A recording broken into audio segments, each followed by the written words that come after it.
Greetings. This is Justin Allen with the Elite Nurse Practitioner. Welcome to the Elite Nurse Practitioner Show, podcast dedicated to nurse practitioner entrepreneurism and achieving financial freedom, where I talk directly with nurse practitioners who need help. Listen up, our market is saturated. Jobs can be scarce. We are underpaid. We are undervalued. We are taken advantage of by the sharks within the healthcare system, and frankly, screw that. I'm sick of it, and it's time for a change. And listen, I'm here to help make that happen. We are powerful. We can forge a path where we are in control of our career and ultimately our financial and personal well-being. You do not need to submit to healthcare administrators and your doctor overlords. You do not have to take a measly salary. You do not have to work 50 to 60 hours a week. There is a different way, and I'm here to show you that path.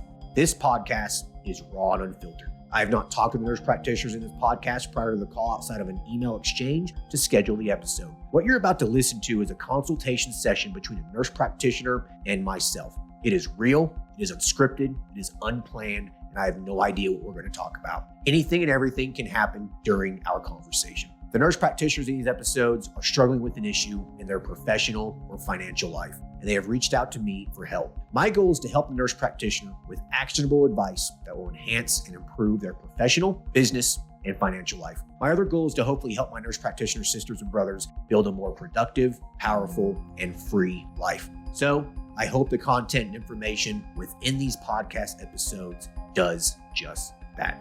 All right, onto the episode.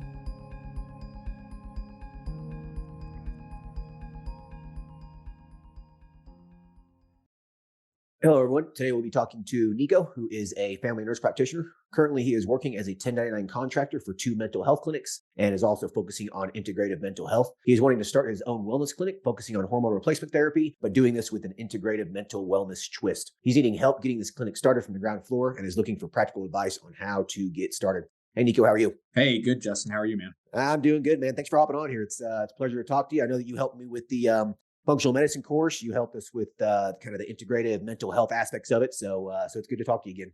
Yeah, man. Same to you. For sure. So I guess you're wanting to start your own practice. Just bring us up to speed with kind of where you're at, how long you've been a family nurse practitioner for and what you've been doing. Yeah. So I've been a family nurse practitioner for about 4 years now. I initially always wanted to get into integrative medicine, kind of stumbled into mental health, really just seeing it as a community of individuals who were just, in my opinion, not getting the help they deserved. So I put the integrative medicine twist on it. It's been really interesting. I've worked as a 1099 contractor my entire time as a family nurse practitioner, just because I absolutely cannot stand technically working for anybody else as a W-2. Sure. And I've just always had wet feet about getting into my own business. Whether that's, I've got kids, they're little, I don't know if I want to spend time away. But anyways, the mental health thing's been exciting. It's been a little challenging. Anytime I'm with these groups of mental health practices, the marketing, it's up to them. Anytime I try to go outside those boundaries, there's some contention on, well, we don't know if we want to put out that messaging. So anyways, it just kind of came down to the fact that, look, I need to take responsibility for my own practice, for the growth, and I might as well do that on my own. Yeah. I mean, I think most of us come to that realization at some point, some of us earlier than others, So yeah, I mean, you're only 4 years into your career and you're realizing this. So I applaud you for that. That way you don't have to be in hell for too much longer. Yeah, exactly. Okay. Anyways, though, so listen, I'm curious, man. You're an FNP, but you're kind of doing this integrative mental health. So tell me a little bit about that. How did you kind of fall into that? Are there scope of practice issues that you find, or because I know, I've known some FNPs. I even knew an FNP that ran it at a psych hospital, and there was really no problem with it because they had the experience to back it up. So tell us a little bit about that. Yeah, more or less, I was initially offered a position at a practice here locally in Cincinnati, Ohio, as a 1099 contractor. And, they were just looking at me as, hey, here's a family nurse practitioner who can treat some people with depression and anxiety. We'll keep them within a scope of practice. And that was kind of that. So, at least in the state of Ohio at the time, there was relatively some loose guidelines around, family practice. You can treat some of the more or less minor diagnoses and so far as mental health goes. And then, once we get into the quote unquote axis 1 diagnosis of schizophrenia and maybe severe bipolar and things of that nature, we push that off to psych NP. So sure. That's really how I got started. When I joined the practice, I said, look, guys, I don't want to be prescribing, not that I have anything against this, but I don't want to be prescribing antidepressants all day long.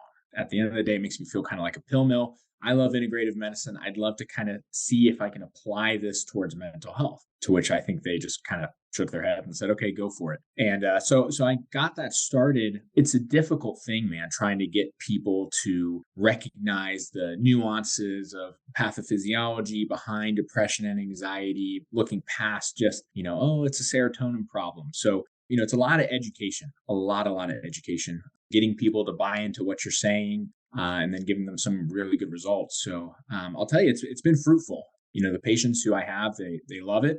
We see a lot of really great results, but it's very difficult to market. Yeah, Sure. I feel like integrative and functional medicine can be difficult as it is, let alone then we start applying it to mental health. It's just so unheard of. But anyway, sorry, I hope that Yeah. answers some of your question.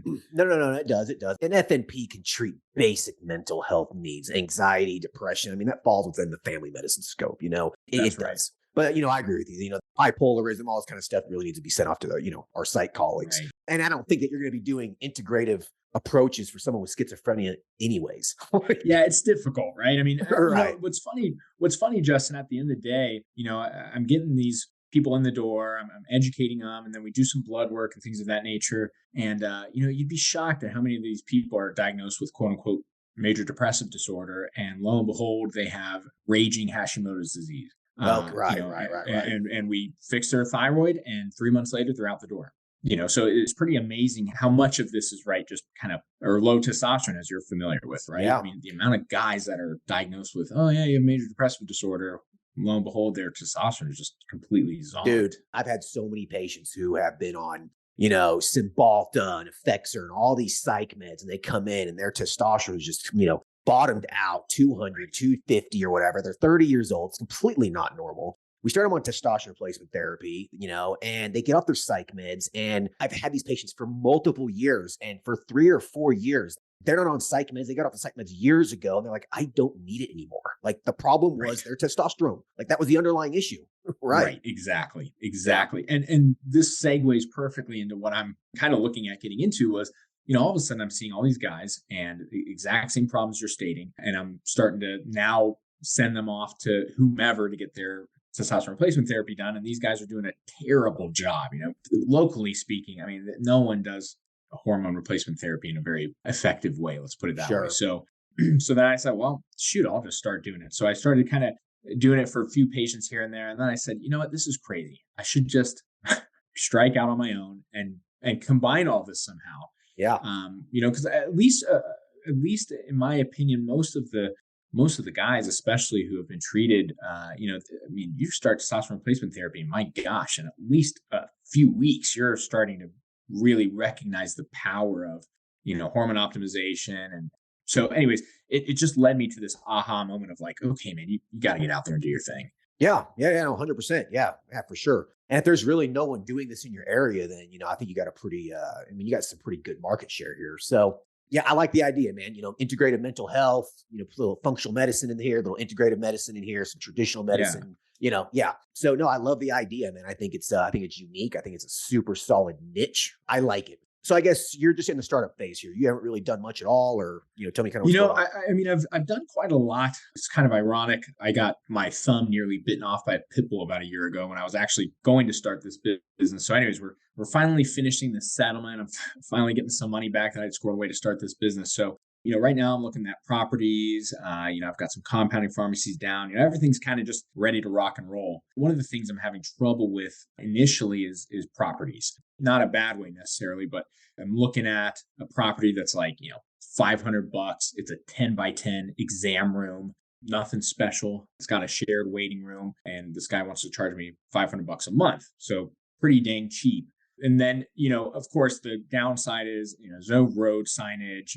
It's not visible. I'm kind of along this corridor. So in like greater Cincinnati, there's quite a few people doing testosterone replacement therapy kind of along this same area versus another property that's maybe about 30 minutes outside of greater Cincinnati. We've got a solid population there. This property, for example, it's $1,400 a month. Road visibility, excellent road visibility, perfect signage, all that kind of stuff. But obviously, nearly more than double the price. So, it's just one of those things, man, like, gosh, what do I do? Do I go all in, or do I keep the overhead super low? Okay, so listen. So you got this one that's just like an office for $500, and you have something that has like good roadside frontage and stuff for 1,000. Right. Okay, so I want you to think about this way, and I've mentioned this before in other podcasts. That extra $500 is going to be $500 for your marketing budget because that signage on the road is, dude, that's marketing. So Okay. just think about it as just part of your marketing budget. You know what I mean? Right. Right. Right. And And you so, yeah. feel this was the other thing, and you know this better than I do, certainly, as far as medicine goes, are people paying attention enough to that stuff, the signage and whatnot? Because it's not like you're driving by a bakery and you're like, oh, hey, let me stop in and get some Oh, cupcakes. dude, absolutely, man. Like, so I Okay. have a big Okay. old sign on a main road. And me and my medical assistant, we went out there one like it was like on a Sunday afternoon. We got permission from the landlord. We had, big old giant 6x6 posts. Like we dug the holes, we cemented them in. Like I ordered the sign off signs.com. We went up there, Sure. we were just with nails. We just made our own sign, dude. 3 years later, it's still there and it works. Like it just says testosterone men's health clinic. Like Right. simple as possible, And Yeah, it makes so, sense. And honestly, this other office, one of the things I want to do is grow into it real quickly. I'd like to 1099 some people. I've already got some people kind of even interested in that already. And then, I'm kind of like, man, if I start at this $500 a month, let's say in 6 months, I'm ready to move. Now I don't know. yeah, I really don't think that $500, man, is going to be a make it or break it for you. It's really Yeah. not. It's Yeah. not that much money. Right. Right. Yeah, At the end of the day. Yeah. exactly. It's really not, man. It's not that much more money. I mean, that's going to be what, a couple extra patients. And so you Right. should make that just off the sign alone. I mean, you're going to get walk-in traffic. It makes it easy for local people to find you and to see you. And yeah, I would Right. definitely recommend it. When I moved my men's health practice from kind of a hole in the wall to a clinic on a main street, it definitely increased our volume, definitely increased walk-in traffic. So definitely, Okay. man, it was definitely That's great. And important. honestly, this clinic, in my opinion, it's in a better area. There's literally nobody out there doing this. It's still within the quote unquote greater Cincinnati area. So you still got massive population there, lots of money out there. Just everybody's doing it in the city. So, Okay, yeah, go to that one, dude. $1,000 a month's really not that much. Okay. okay. So what are you thinking here? Is this going to be a cash-based practice? Yeah, yeah, strictly cash base. One of the things I wanted to gauge your opinion on initially, about a year ago, I thought I'll just do men's health only, hormone optimization. That's it. Now I'm kind of reconsidering and thinking, well, I'd like to. There's not a lot of people doing women's hormones around here, female hormone optimization, and then bringing over, like I said, the integrative piece to it. I'd like to make this a pretty broad wellness clinic, and not again box myself into one area. The Right. problem I have is like, how the heck do you market this stuff? It's so easy for me to market men's health, but when we're talking this like just kind of global wellness clinic, it just kind of gets me stumbled. Yeah, it can be difficult.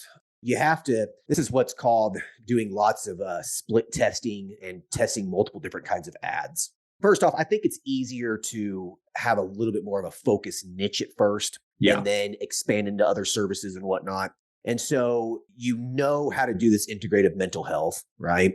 You know how to do the hormone replacement therapy in men. So what is it that you like doing? Like, I mean, what is it that Yeah, well, it's yeah. no, it's a fair question, man. I think ultimately the hormone optimization has been my new passion project. I love the integrative mental health piece, but again, really half the guys I'm seeing way more than half, 80% of the male patients I see end up being hormone patients, and that's what drives me. So I would say hormone optimization for sure is my bread and butter.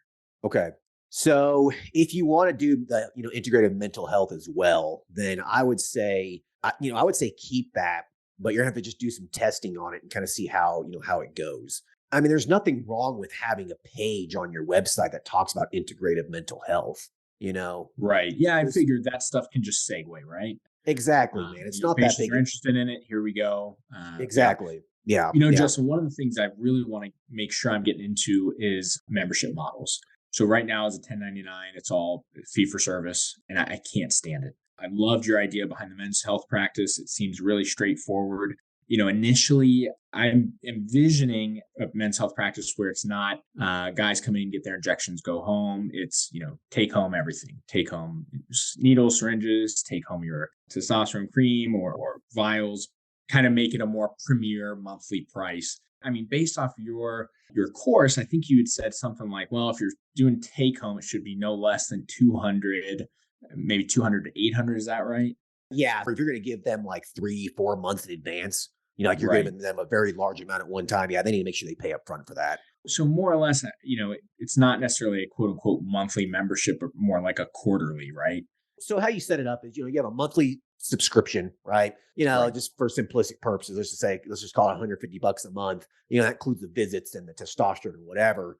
But if Hmm. they want to buy, let's say that this happens sometimes. You have someone who might be in the service or works overseas every once in a while or something, and they're going to be gone for 4 or 5 months. You're going to be giving them a 4 or 5 month supply. They need to pay that $150 up front for the 4 or 5 months. And Okay. so, yeah, Gotcha. so it's still the membership program, but if they're getting large amounts like that, they need to pay up front for it. But give them a small discount because you always want the money up front. Always, always, always. If you can get the money up front, take the money up front. But give them a little bit of a discount. So like if they give us, Right. if they pay 6 months in advance, I give them like a 10% discount.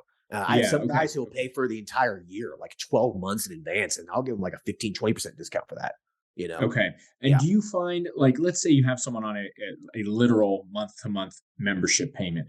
Do you find that, it's difficult keeping up with people's cards falling off and things of that nature? Yeah, yeah, man, it's part of the game. Yeah, There's always going to be sure. people's cards getting declined. And it's not that it's nefarious. They're not doing it on purpose. They're not trying to screw you over. Right. 9 times out of 10, it's just the credit card or debit card expired or something like Yeah. that. Yeah. I mean, but shoot, Now, I'd rather deal with that than insurance any day, anyways. So, um, exactly, man. I think that a lot of people fear that, oh, if I'm charging a monthly, then what's to prevent it from screwing me over or whatever. It's happened a handful of times in 4 years, a handful of times.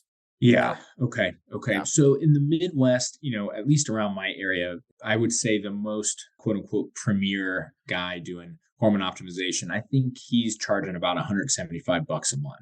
And this is for take home everything. Do you think that's a reasonable place to stick around? Do you have any idea what's included in that?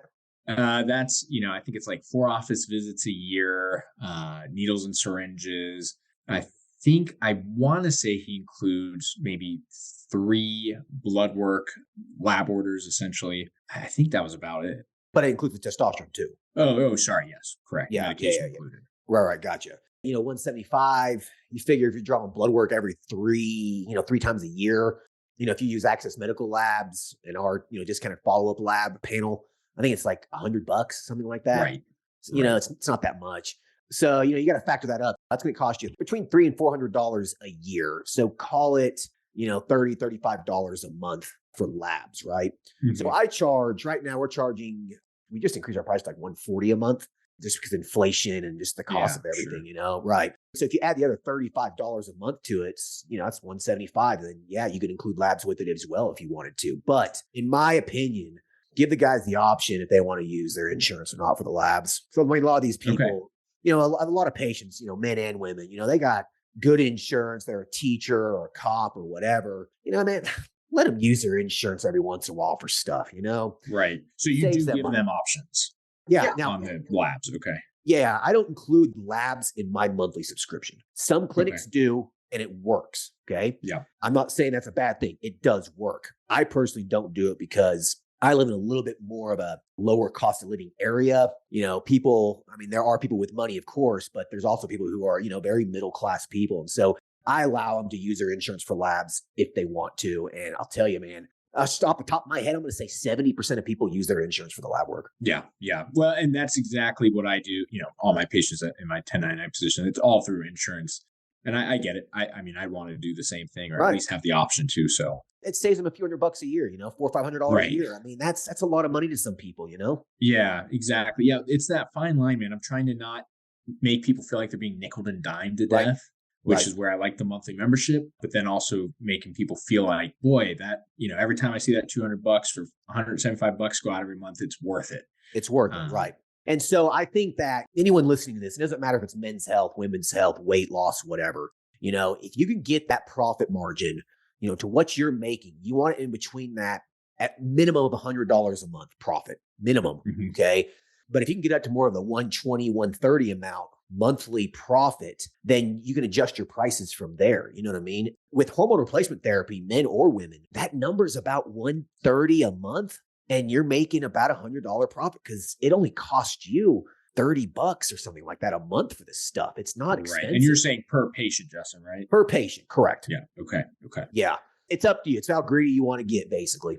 A lot of my patients who I see, I kind of have prided myself on being a affordable integrative guy, not charging people, $700 for an hour of right BS. But anyways, no, it's helpful, man. Yeah. So I guess you are going to focus on men's health then. That's kind of where you want to go. Yeah, it's certainly going to be a big piece of it.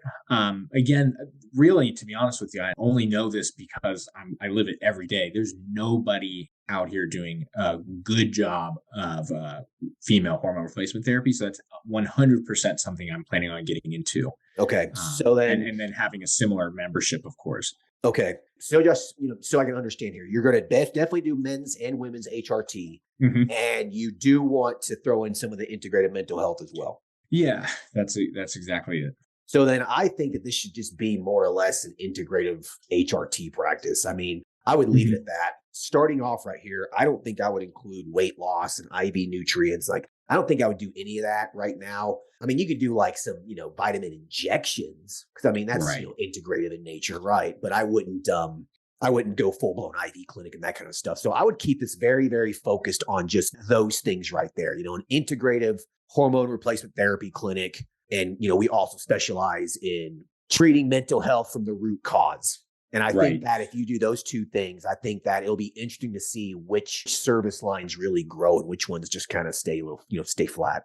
Yeah, that's true. Yeah, no, I agree wholeheartedly. I think it makes a lot of sense. Yeah. And that's kind of what you got to do. Sometimes you just got to experiment a little bit with it, I mean, right. I think when I started my men's health clinic, we offered a lot of different things, weight loss and direct primary care and all this kind of stuff. And what took off was the men's health and the hormone replacement therapy. Like, that's what took off. So that's what we focused on, Mm-hmm. I scrapped the direct primary care. No one wanted it. So I just scrapped it. Right. So yeah, so just got to keep that in mind, man. You're really not going to know until you get started. You might find that you just blow up for women's HRT, Right. Or maybe the integrated mental health just blows up. Like, you have no clue here, One of the things I liked, at least about the mental health piece, just as a 1099, I was like, gosh, I'm literally getting referrals for myself, right? If I start getting into TRT stuff with some of the male patients, like, it was just this is a no brainer. But yeah, once I start running my own practice, is it reasonable to assume that everybody's going to be coming to me strictly for mental health? Well, I mean, if they're willing to pay, man. It's patience and it's income and it's revenue, Right. I wouldn't turn away anyone.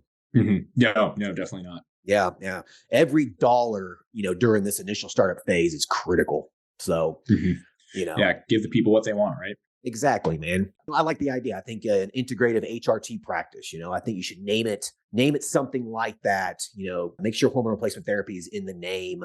That way, when people look up this on Google, the Google business listings and whatnot, it's pretty damn apparent what it is that you do. Okay. Yep. I like that. And the thing is, you're not boxing yourself in. Like, if you say testosterone, men's health, you box yourself into that, right? But hormone replacement therapy, that's thyroid, that's testosterone, it's the estrogens, that's all of that stuff, right? So, right. Yeah. And wouldn't it be uncommon to go somewhere like that and say, hey, I didn't realize you did integrative health, right? So not too far. No, absolutely not. And then I think that, if your website is clean, straight to the point, bulleted points in the navigation bar, men's health HRT, women's health HRT, integrative mental health, like, a page for each one of those services, the homepage, just a mission statement, nothing fancy words and stuff, just straight to the point. What is it you do, and then list the services below it, picture of yourself, your experience, blah, blah, blah, whatever. Keep it very, very simple. Okay. Nope. I love it. Do you think that you could write blog posts and whatnot too? Yeah, definitely. Well, that's, honestly, that's one of the things, not that it's been holding me back in particular as a 1099, but it's not my practice. So, any post I would write would kind of have to try to put it by some other people for the actual company that I'm working under. And I said, you know what, I'd rather, have my own practice so I can blog. I do a podcast, which has actually been wildly helpful. I've had this podcast for 6 months, one episode a month. Yeah. I've already had 3 or 4 patients come in strictly because they said, hey, a friend of a friend of a friend, share this podcast with me. And I didn't realize that you were in my neighborhood. So there you go. I mean, that's pretty cool, man. Yeah, that right there just speaks of the power of, having valuable content on your website and stuff online. Like if you can really market like even that podcast or articles, within your little region, I mean, it works. Yeah, People it's see that. amazing, man. Yeah, it is. It really is. So I think that, yeah, I mean, maybe, put the podcast episodes on there, write articles on it. Not only does it, it validates your expertise, but it improves your search engine optimization. Patients read it. They like it. I mean, it's a win-win, man. You can't lose having an article Yeah, on your website. Like you just can't. Like you're not going to lose putting that on your site. right. Agreed. Yeah. Absolutely. So I guess from a marketing aspect here, like I was saying, I think that from a digital marketing aspect, you could advertise this stuff on Facebook and Google and that kind of thing if you want. But the foundation of this is just make sure that your website is clean. The content on it looks great. Make sure your Google business listing is optimized, clearly states what it is that you do. Nice pictures on it. Make sure the roadside sign looks great, straight to the point. If you do those things right there, it's going to make it easy for people to find you. And most of that's very cheap or free. Okay. Right. And then you can focus more on the social media advertising. You might not need to do a whole lot of that. I mean, a lot of people, especially if you get a good location and your Google business listing is, ranking up pretty high, a lot of people don't need to do anything else at all. So Right. what's your goal here? I mean, what are you looking at in terms of time investment here and how much time you want to put into this? You want to jump in Yeah. full Yeah. time or just one day a week or what? Initially, I've got 2 days a week I'll be able to apply to it. Okay. And that'd be as long hours as I want, 8 to 10 hours, however long it needs to be. And I'd like to scale that up as quickly as possible. My goal would be, within a year, maybe 24 months, able to transition completely out of the 1099 positions over and do this full time. And that's including, within maybe 2 to 5 years. Again, I don't know exactly how quickly this will grow, but being able to 1099 some other providers in there. I would like to get into women's health myself just because I find it interesting, but ultimately men's hormone replacement therapy is my passion. So if I can get someone else doing that, my goal really is to make this a breadwinner, 110%. My wife stays at home with kids, so I just want to build that kind of generational wealth, Yeah. potentially open up another practice location, that kind of thing.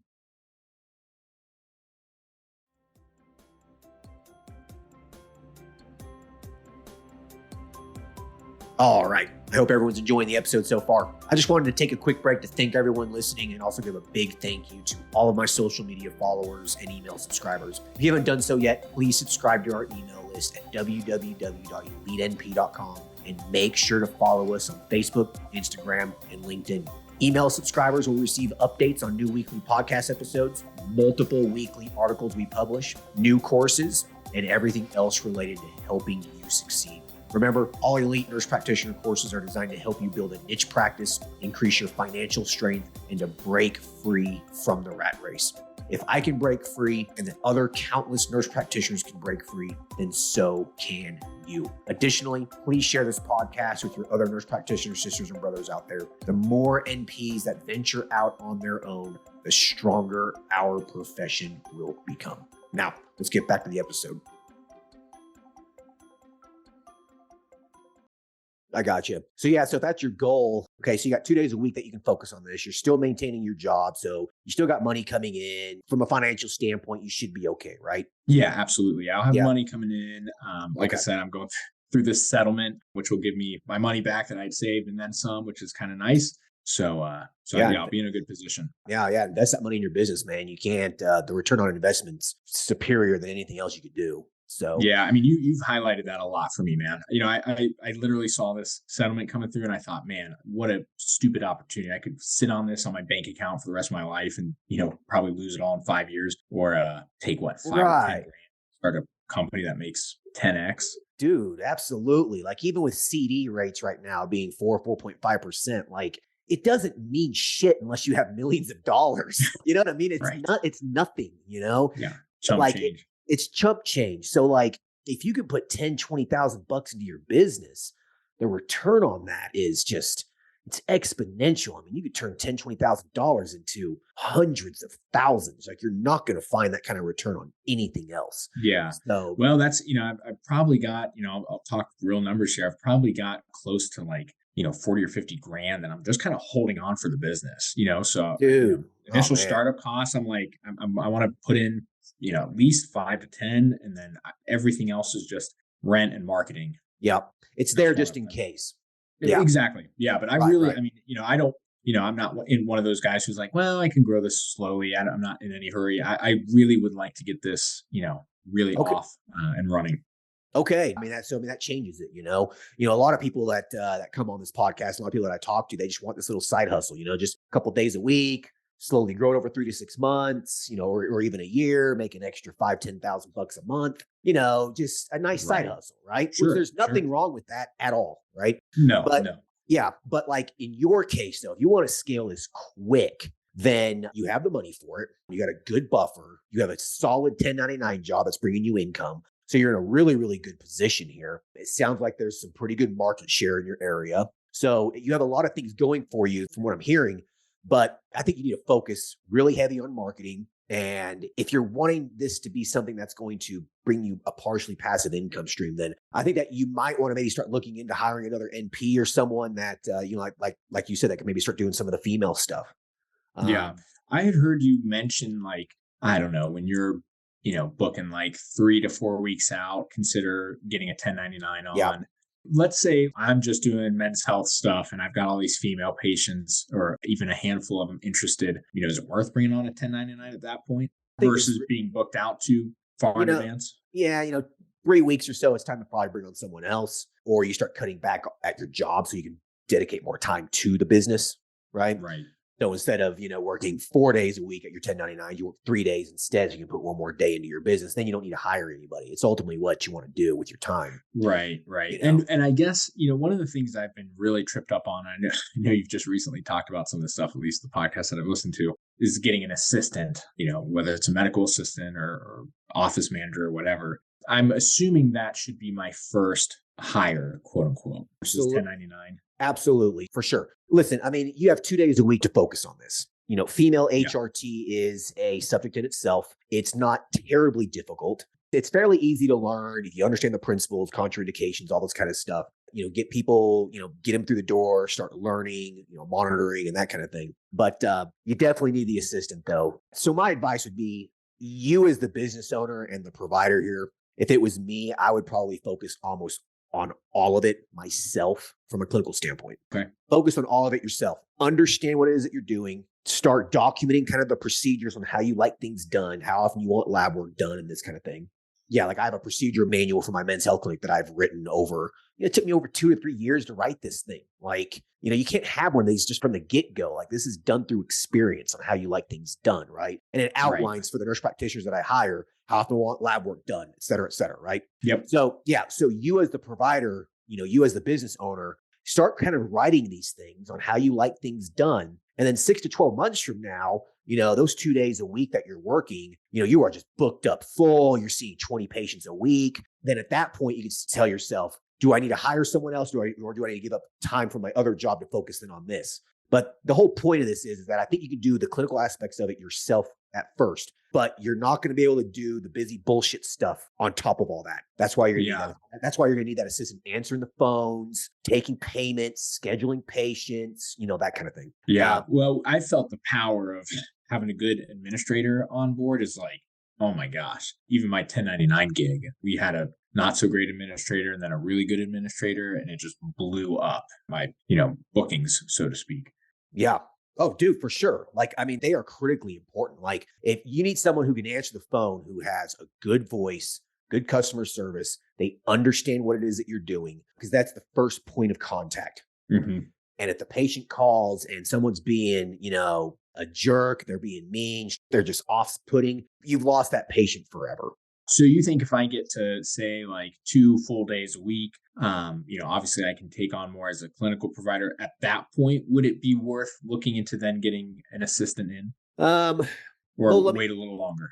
So the first business I ever started, well, the first cash-based business, my first clinic kind of was a failure. But the second one, my medical cannabis, I decided I was just going to answer the phones myself and do all that myself. Mhm. Okay.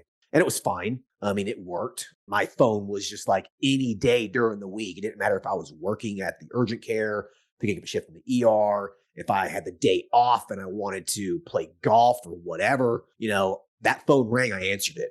Yep. So you need to be aware of that phone's going to be glued to your hip, and that even when you're working at your 1099 job, you're going to be calling patients back in between patients. You're going to be Yep. calling people who've left voicemails for you, text messages. I mean, you're going to be glued to that phone all the time. Mhm. And so just be aware of that, man. It can be exhausting.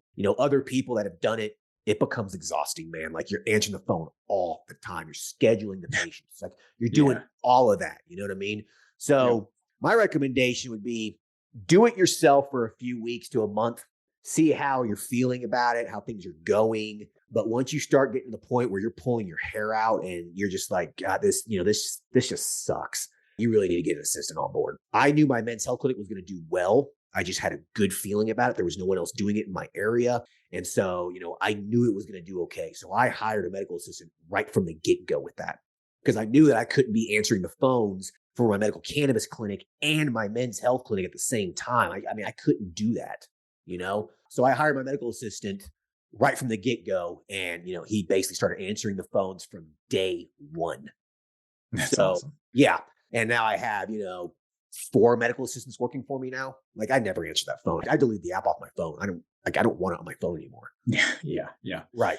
So when you're like working those 2 days, I'm working those 2 days a week. Is that what I'm listing, in terms of like Google listings, like, hey, I'm open, whatever, Tuesdays and Thursdays from, 8 to 5. Is that what I'm listing as my No, no. operating hours? No, because you're going to miss a lot of phone calls. Because Yeah. so imagine, you hop on, you want to make an appointment with someone, and you click on their Google business listing. It's a Monday. It says they're closed, but they're only open on Tuesday and Thursday. So you're like, okay, I got to call these people back tomorrow.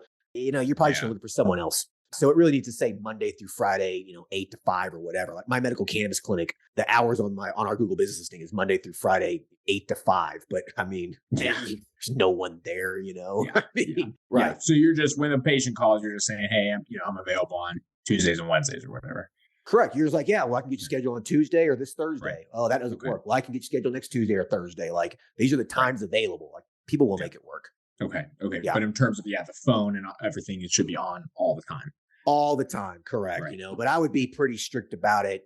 At 5 o'clock, you're done, dude. It's time to Yep. unwind, go home. You know what I mean? Yep. Yeah. Yep. Absolutely. So so my advice would be do it yourself for the first, month or two. That way you can kind of develop the scripts in terms of how you want people to answer the phone, how you're going to answer questions. Make notes of what it is that you're kind of telling these people. Like, what are the selling points? How are you getting people booked and that kind of a thing? You as the business owner, you're going to care about that more than anyone else ever will. Yep. And so you need to develop those scripts and write them down, because that way when you do hire an assistant in a month or two, you can have these scripts and be like, this is how I want you to answer the phone. These are the expected questions that you're probably going to get. These are the answers. Does that make sense? Like you're developing a procedure. Absolutely, man. Absolutely. Yeah. And the only way you can do that is by actually experiencing it. You know what I mean? Right. You can't just use this half-assed thing that you buy from someone that's, a script on how to answer the phone. Like that doesn't work. You need to do it Yeah. yourself. No. Yeah, absolutely. Yeah. So the next couple of months, man, are going to be busy for you, dude. Yeah, I'm all in, man. I'm really, I can't tell you how excited I am. I mean, it's been a long time coming.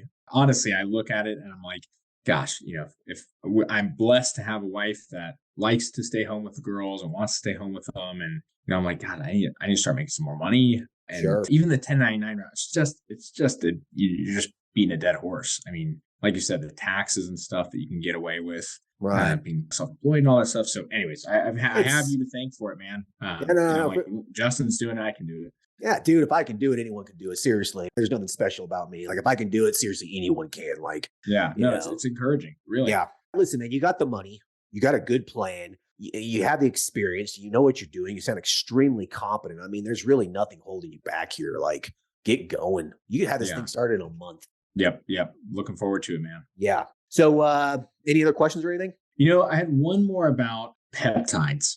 Okay. And, more or less, I was kind of considering, along the same lines as you were kind of saying earlier, I don't really want to get into the whole IV clinic thing, maybe more of the medical spa stuff. I'd like to stick with the more medical side of things. I'm just curious, are peptides worth it, in your opinion, adding it on in a men's health clinic? Oh, 100%. It's just an accessory service. That's Sure. all it Right. is. It's an add-on, it's an additional revenue stream. That's all it is. Okay. So absolutely, 100%. I mean, you don't have to complicate it. Pick three or four and just those are what you offer. I mean, that's pretty much all I offer at my men's health clinic. We only offer like four of them. Like that's it. Right. You Okay. know? Yeah. Yeah. And one of the things, I had a physician friend of a friend, anyways, he was kind of mentioning, oh, these clinics are going to get busted. They're not FDA approved, the peptides and whatnot. How rock solid is it, from a legal standpoint?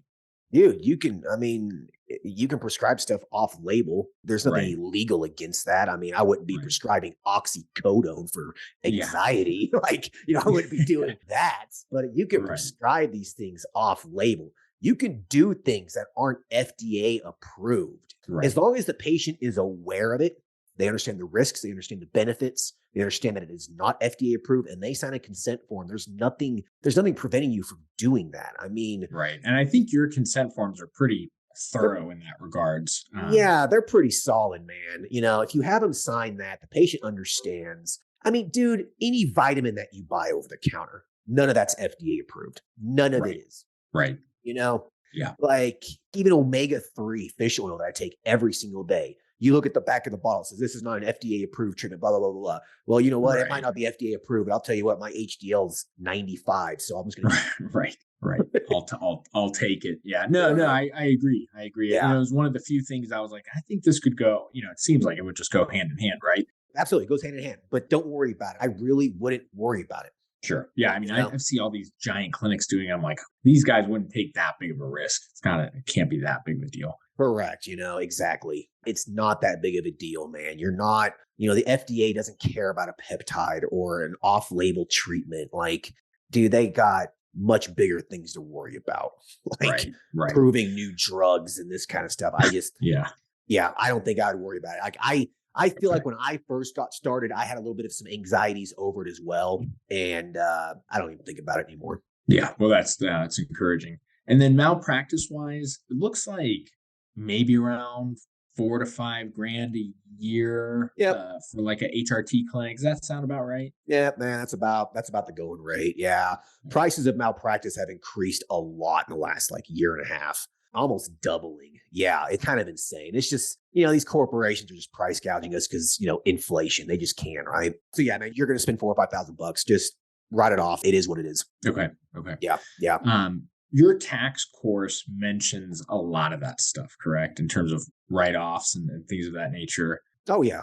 I mean, I guess, one of the things I feel uncertain about the most, Justin, the thing I feel the least confident about is the tax side of things. I've always been a clinical research nerd, not a numbers math nerd. Right. And so I just, my personal finances have never been a problem, but I've never been one to take a lot of risks. I've always been the guy who, save a bunch of money and do your job, come home, that kind of thing. So would that tax course be helpful for someone like me who just feels like really uncertain about that kind of stuff? Oh, 100%. It's going to allow you to understand what the tax code says. Like, Mhm.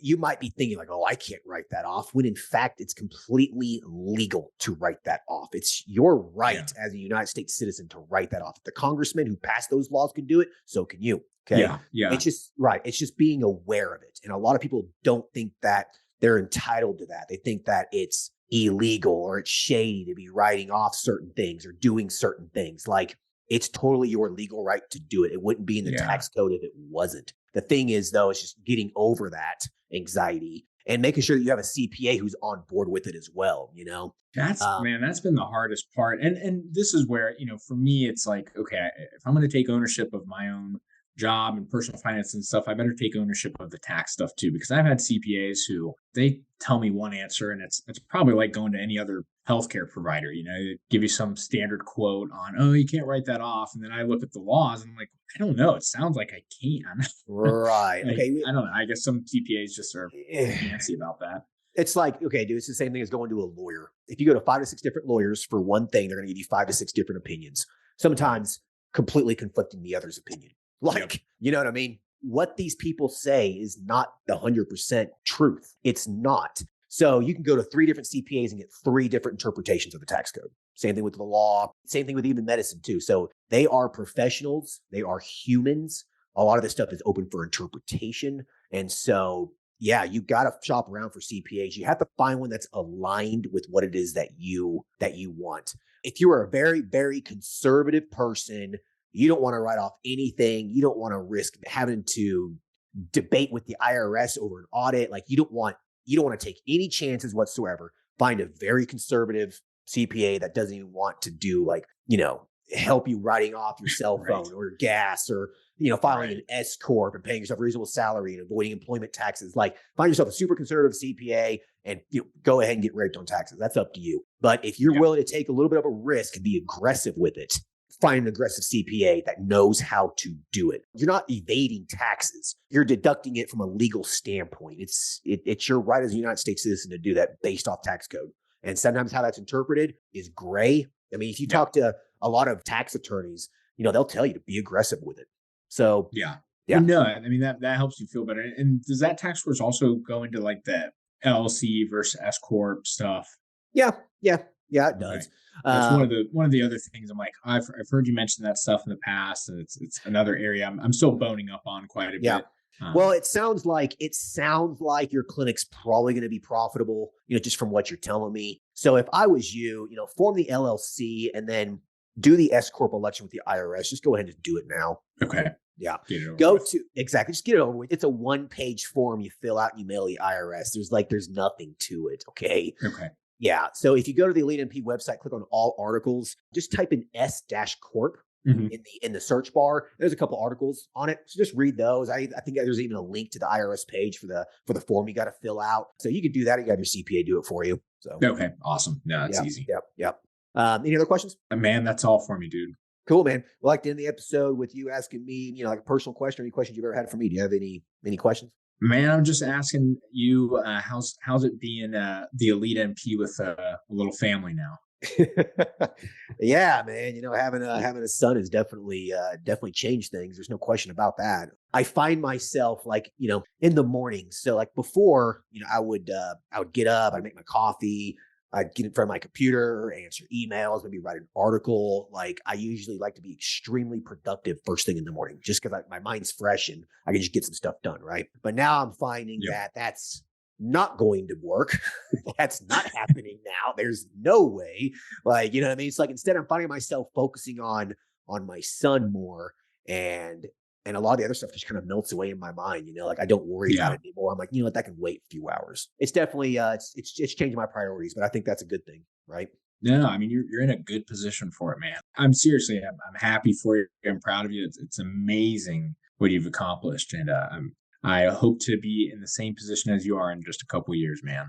Yeah, thanks, brother. I think you will. I mean, it sounds like you got a good head on your shoulder. You got some money to invest in this. Just get going, dude. Yep, will do, man. Cool. Well, listen, if you ever want to do a follow-up, let me know, 3 to 6 months from now. And I wish you the best of luck. Thanks, Justin. Appreciate you, man. All right, no problem. Take care. Bye. Bye-bye.